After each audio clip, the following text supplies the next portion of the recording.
Amis internautes, bonjour, bonsoir. Je veux faire la différence pour vous entre la bénédiction de Dieu et les bénédictions de Dieu.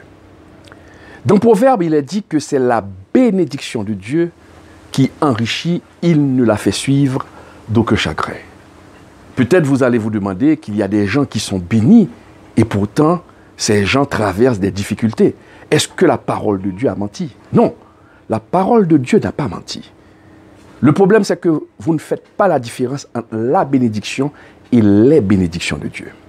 Nous pouvons perdre les bénédictions de Dieu, mais on ne va jamais perdre la bénédiction de Dieu. Et c'est la raison pour laquelle il faut travailler, il faut chercher à garder la bénédiction de Dieu. La bénédiction de Dieu, c'est la présence de Dieu dans votre vie. La bénédiction de Dieu, c'est la grâce de Dieu dans votre vie. Dieu peut vous bénir en vous donnant une maison.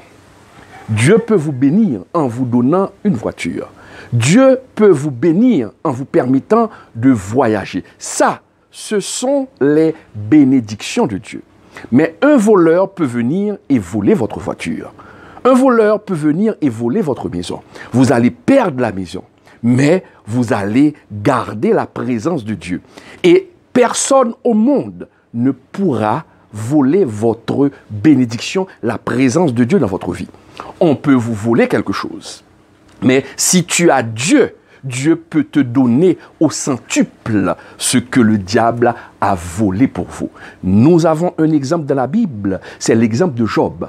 Job a perdu les bénédictions. Il a perdu ses enfants, il a perdu sa maison, il a tout perdu, mais il avait gardé la bénédiction de Dieu. Et la femme de Job avait dit à Job de renier la bénédiction de Dieu, ce que Job n'a pas fait, parce que Job a dit, si l'Éternel nous donne les bénédictions, nous devons bénir le nom de l'Éternel. Mais si il reprend ces bénédictions, nous devons encore bénir l'Éternel, car celui qui prend a le pouvoir de redonner.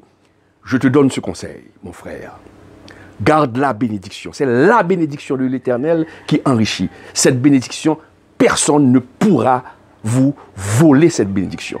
Travaillez pour garder cette bénédiction, pour que Dieu soit à l'intérieur de vous, pour que la présence de Dieu continue à travailler en vous. Et quand on a la présence de Dieu en nous, nous allons attirer toutes les autres bénédictions. C'est la bénédiction de l'Éternel qui enrichit. C'est la présence de l'Éternel qui enrichit. Car c'est avec la présence de Dieu que nous allons entrer au paradis, que nous allons rentrer au ciel. Jamais nous n'allons pas rentrer au ciel avec les bénédictions. Nous n'allons pas rentrer au ciel avec les voitures. Nous n'allons pas rentrer au ciel avec les maisons. Nous n'allons pas rentrer au ciel avec les matériels de ce monde. Mais nous allons rentrer au ciel avec la bénédiction de Dieu, la présence de Dieu. Travaillez pour ne jamais perdre la bénédiction de Dieu. Que Dieu vous bénisse.